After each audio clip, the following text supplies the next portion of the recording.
যাদেরকে আপনি ঘুমন্ত অবস্থায় মেরেছেন, যাদেরকে কানে ধরিয়েছেন, পিটিয়ে জয় বাংলা বলিয়েছেন, যাদের বোনদেরকে আপনারা রক্তাক্ত করেছেন ডিউর ভিতরে ঢুকে, যাদেরকে পাখির মতো না কুকুরের মতো গুলি করে মেরেছেন, তাদের এই যে তাদের নিয়ন্ত্রিত হুম। প্রতিক্রিয়া, যে বড় কোনো বিপত্তি ঘটে না, এইটার জন্যই তো তাদেরকে সেলুট জানাইতে হয়। বিএনপি বিএনপি একটি যদি বিশাল দায় রাজনৈতিক এড়াতে দল। চায় তো তাহলে দীর্ঘ আসলে 16-17 বছর দমন পীড়নের পর বিএনপির যে সমস্ত নেতা কর্মীদের মধ্যে ক্ষোভ আছে, তো বিএনপির কেন্দ্রীয় নেতারা চাইলেও কিন্তু তাদেরকে আটকাতে পারবে না। তো যার কারণে আহ, এই শেখ হাসিনার পদত্যাগের পর কিছু অতি উৎসাহী কর্মীরাই হয়তো কিছু গন্ডগোল করছে, এটা অস্বীকার করবার মতো নয়। তার মানে এর এর জন্য কিন্তু ঢালাওভাবে বিএনপিকে দোষারোপ করা আসলে ঠিক হবে বলে আমি মনে করি না। তাই আমি বলতেছি যে বিএনপি আসলে এখনো রাষ্ট্র ক্ষমতায় যায়নি। রাষ্ট্র ক্ষমতায় যাওয়ার পর যদি তাদের কোনো ভুল ভ্রান্তি হয়, অবশ্যই তাদের এই এই সমস্ত বিষয় নিয়ে আলোচনা করলে সেটা বোধহয় গুরুত্ব পাবে বলে আমি মনে করি, সাগর ভাই। হ্যাঁ, আপনাকে ধন্যবাদ। মোস্তাফিজুর রহমান বলুন, পুনরায় বলছেন। জি, আসসালামু আলাইকুম। আমি মালয়েশিয়া থেকে বলছি। হুম। আমি একটা কথা বলতে চাই যে ডক্টর হাসনাত আলী স্যার, তিনি একটা কথা বলছেন যে বিএনপি কখনো দুর্নীতি করি নাই। তো বিএনপি শাসনামল আমরা দেখেছি, যেহেতু আমি একটা গ্রাম থেকে বিএনপি উঠে আসা কখনো ছেলে। দুর্নীতি করে না এটা তো বলেনি উনি। আমি উনি বলেছেন আমি এই বিএনপির ধরনের কোনো আমলে আমি এই বিভিন্ন ধরনের কোনো ধরনের কথা বলিনি। তাদের আমি অপকর্মের এই ধরনের কোনো শাস্তি কথা তারা বলিনি। জি পেয়েছে। জি আমি হুম। জি আমি সেটাকে আসছি। শেষ তারা শাস্তি দিয়েছে। তো আমার একটা প্রশ্ন, যে আপনি আপনার দলের লাখ লাখ কোটি কোটি লোক আছে, আপনি সেখান থেকে 263 জন লোককে আপনি বাদ দিয়ে দিলেন।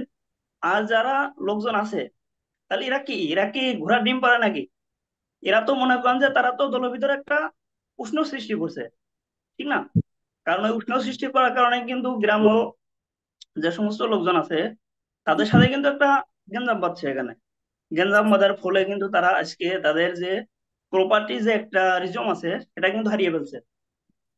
আপনি দেখতে আচ্ছা, পারেন যে জি, না ঠিক জি আছে, জি বেশি অলম্বা বলার সুযোগ নেই। আপনাকে ধন্যবাদ। যারা অভি বলুন।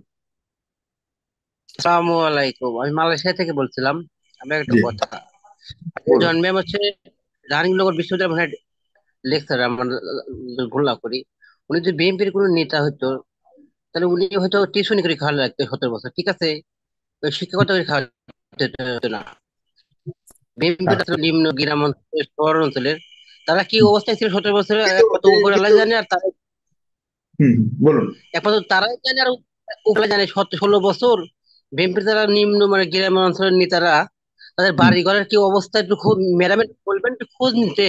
তাদের টিনের ঘর থাকলে পারে, বুঝছেন? টিনের ঘরের উপরে ছাদ, টিনের ঘরের উপরে আছে, উপরে টিন আছে, কিন্তু বেড়া, যে বেড়া টিন, ওই রান দাও দিয়ে কুবা কুবা নিচে নামা ফেলা দিয়েছে, ঠিক আছে? 17-16 বছর রেজাল্ট মামলা বিএনপি তো দিচ্ছে। বিএনপি এত ভালো, তাই কিছু করে নাই। জি, আমলিকে খুঁজে পেতো না। বিএনপি মানুষের বাচ্চা যে ভালো ভালো আছে, বিএনপিরা তাদের মানুষের রক্ত আছে, মানুষের রক্ত আছে দিয়ে গেলাম আপনাকে তুইছে বাচ্চা। ধন্যবাদ। জি জি জি, আপনাকে ধন্যবাদ, বুঝতে পেরেছি। কিন্তু আপনারা হয়তো একটা ভুল বুঝছেন। উনি কিন্তু কোনোভাবে বলেনি বা কেউ বলেনি যে বিএনপির নেতা কর্মীরা এখানে কিছু মানে দোষী বা তারা ব্যর্থ বা তারা কোনো কিছু করতে পারে নাই বা তারা অপরাধ করেছে, এটা কিন্তু একবারও বলেন। ওনার প্রশ্ন ছিল যে বিএনপির দল দল হিসেবে তাদের কি ওইরকম রিসার্চ কোনো ইউনিট আছে কিনা যে তাদের ব্যর্থতাগুলি কোথায়। তাদের নেতাকর্মীদের প্রতি আপনি যে বললেন অনেক নেতাকর্মীরা দীর্ঘদিন সাফার করেছে, দল হিসাবে সেই সাফারারদের উপরেও প্রতি যে দায়িত্ব পালন করবার কথা ছিল সেটি কি পালন করেছে কিনা বিএনপি নেতা মানে নেতৃস্থানীয়দের প্রতি প্রশ্ন করেছেন। কথা শেষ করে যা অভি, জনাব অভি, দায়িত্ব কথা শেষ চায় করে। না, করেনি দেখো। সুতরাং সুতরাং এই জায়গাটায় আপনার বুঝতে হবে সেখানে বলা হচ্ছে যে এই আন্দোলনের সময় বিএনপির নেতৃস্থানীয় জায়গা থেকে সঠিক ভূমিকা পালন করেছিল কিনা, সেখানে কোনো ভুল করেছে কিনা, সেগুলিকে বের করে জনসম্মুখে আসলে। হুম। আয়নাগর মাঠে নামলেই হারানের খাবার হোটেল। মাঠে নামবি কিভাবে? বিএনপিটা করবে কিভাবে? 16 বছর নামলেই আয়নাগর, নামলেই হারানের হোটেল।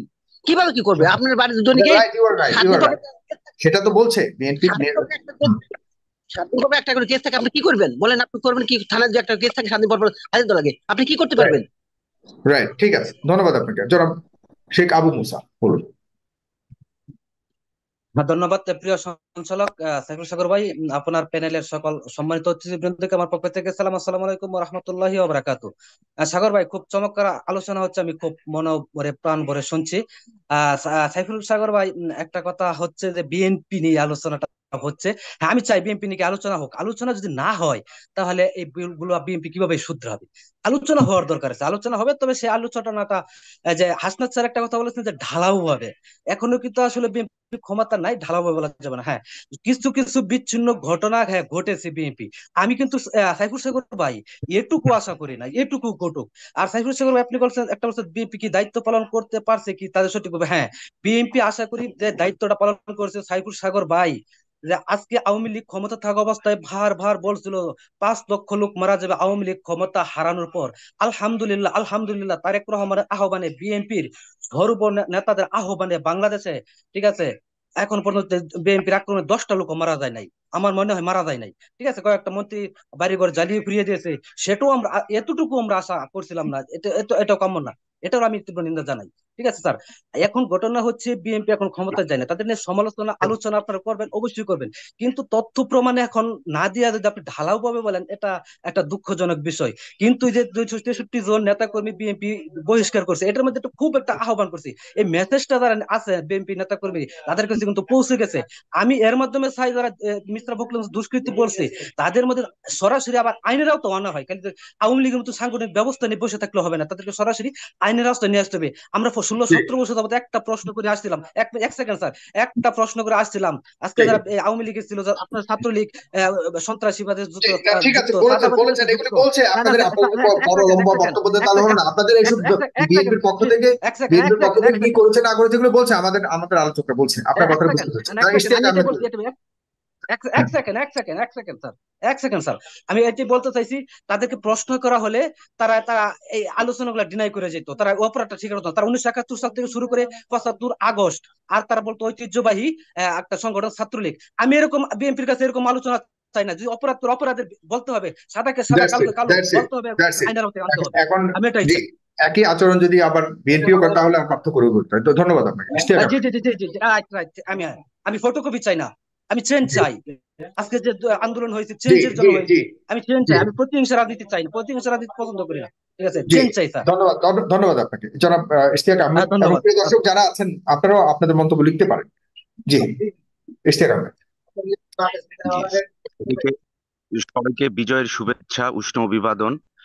আমি দুইটা অ্যাঙ্গেলে কথা বলবো। প্রথমটা হচ্ছে যে এই চলমান আন্দোলনে 20 বছর আমরা এই বাংলাদেশের অবরুদ্ধ মানুষ একটা উন্মুক্ত কারাগারে ছিল, সেখান থেকে একটা জেনারেশন জেড যেভাবে মুক্ত করে আনলো, যাদেরকে রাজাকার বলা হলো, পরাজিত বলা হলো, তারা যেভাবে রাষ্ট্রকে পরিচালনা করে দেখিয়ে দিল, যেখানে পুলিশ নেই, যেখানে আনসার নেই, থানার নিরাপত্তা দেখিয়ে দিল, পুরো নেশনটাকে ডিসিপ্লিন রাখলো, ট্রাফিককে মেনটেন করলো।